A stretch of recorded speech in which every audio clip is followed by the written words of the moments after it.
Alors bonjour à tous, aujourd'hui je suis très heureux de vous annoncer la sortie d'un nouvel ouvrage et même de deux nouveaux ouvrages puisque on aurait pu les composer ensemble dans un seul et unique ouvrage, mais pour que le livre ne soit pas trop gros, nous avons choisi de les scinder.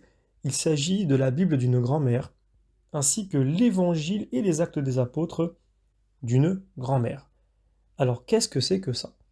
Eh bien c'est tout simplement la comtesse de Ségur, que l'on appelle également Sophie Rostopchine, qui est, selon l'onomastique russe, Sofia Fyodorovna Rostopchine, et c'est une femme de lettres française, d'origine russe, née le 1er août 1799 à Saint-Pétersbourg et morte le 9 février 1874 à Paris. Elle est connue comme auteure pour la jeunesse, notamment comme créatrice du personnage de Sophie. Alors, dans les romans de la comtesse de Ségur, puisqu'elle n'a pas seulement écrit ces ouvrages-là, elle en a composé d'autres, eh bien, on retrouve que le sujet de l'éducation est un facteur déterminant dans l'évolution de l'individu. Les mauvaises influences et un environnement répréhensif peuvent pousser les enfants à être méchants. Donc, selon elle, et beaucoup partagent cette idée, trop de laxisme et d'indulgence les rendent égoïstes et vicieux.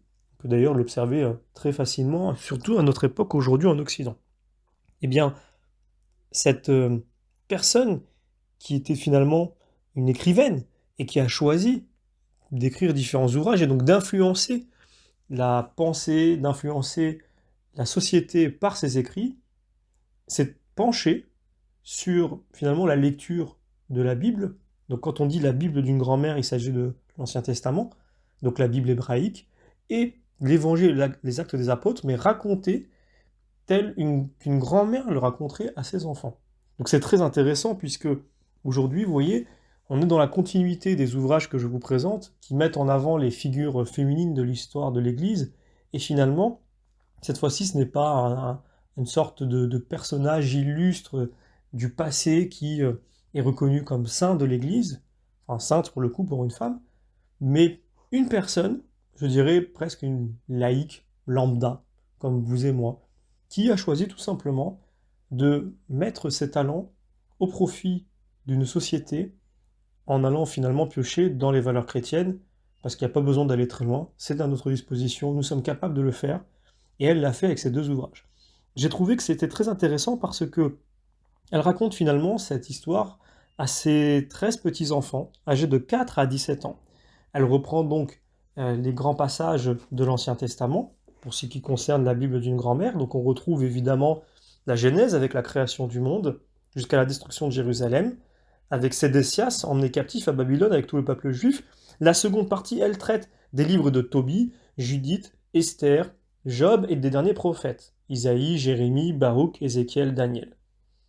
Donc l'interaction finalement que l'on retrouve dans l'ouvrage, puisqu'il y a à la fois l'histoire racontée par la grand-mère et la réponse et les questions des enfants, rendra évidemment, pour toute personne qui le lit, aisée la compréhension de la Bible, pour les plus jeunes d'ailleurs, puisque c'est d'abord pour eux que cet ouvrage est destiné.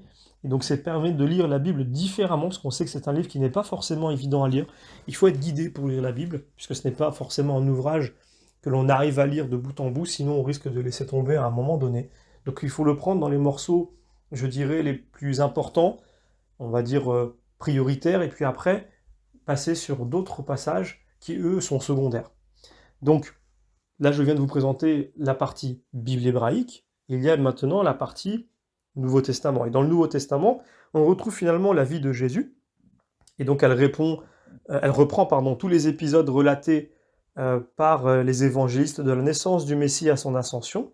Et donc l'ouvrage, comme je vous l'ai dit, est écrit lui aussi sous forme de dialogue. Et le récit de la grand-mère alterne avec les nombreuses questions des enfants. Et donc c'est l'évangile finalement expliqué par la comtesse de Ségur. Donc je trouve ça vraiment merveilleux. C'est exactement le type d'évangélisation que l'on peut faire à l'usage des jeunes. C'est extraordinaire, parce que finalement, c'est d'une simplicité, mais d'une efficacité redoutable. Ça rend accessible les Saintes Écritures aux jeunes, et donc c'est un ouvrage que je considère extrêmement important pour l'éducation chrétienne des jeunes. Donc là, je vous ai parlé de la vie de Jésus dans cet ouvrage, mais il y a également les évangiles, pardon, les actes des apôtres, qui sont ajoutés et qu'elle explique également avec cette interaction entre elle et les enfants. Donc vraiment, j'ai vraiment pensé que cet ouvrage devait être absolument réédité au prix le plus accessible pour que le plus grand nombre puisse y avoir accès. Et j'en fais la promotion avec beaucoup de sérénité, puisque je suis absolument persuadé des effets positifs que peut apporter un tel ouvrage entre les mains d'un enfant, surtout si en plus il est accompagné d'un parent, donc soit de ses parents, soit d'une grand-mère, soit de ses oncles, tantes ou autres, peu importe, cousins, peu importe, mais voilà, dans la transmission de la foi, cet ouvrage est central.